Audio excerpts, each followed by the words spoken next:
Les patrons doivent payer. Pénibilité, départ anticipé. Pénibilité, les patrons doivent payer. Pénibilité, départ anticipé. Pénibilité, les patrons doivent payer. Pénibilité, départ anticipé. C'est un message de courage. Voilà.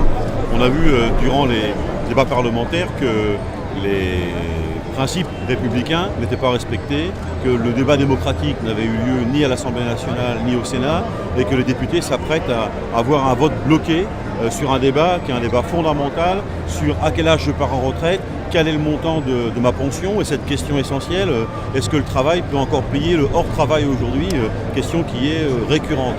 Je pense que nous sommes passés à côté d'un débat démocratique, d'un débat de société et que les députés vont voter en cachette une loi qui va engager l'avenir des salariés pour plusieurs années.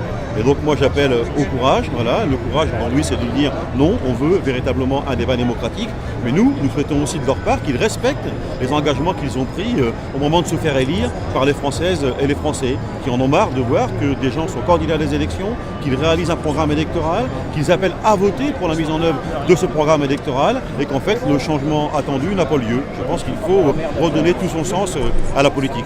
L'enjeu c'est de poursuivre le rapport de force que nous avons commencé à créer à l'occasion de ce débat parlementaire qui se poursuit d'ailleurs suite au vote négatif du Sénat.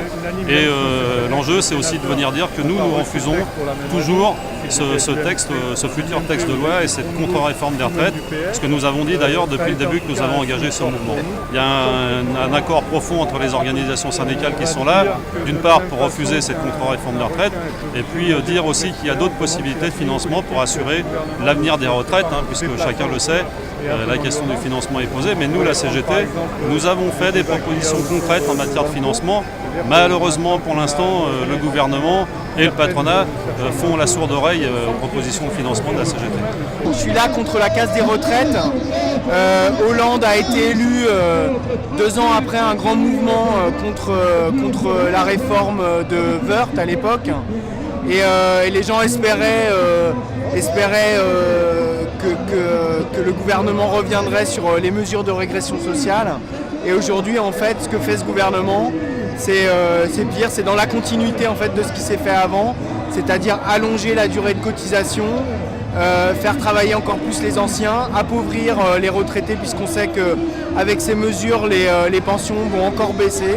Et donc je suis là aujourd'hui dans la rue contre cette nouvelle régression sociale. Même en ayant commencé tôt et avec un nombre d'annuités suffisant, on n'aura jamais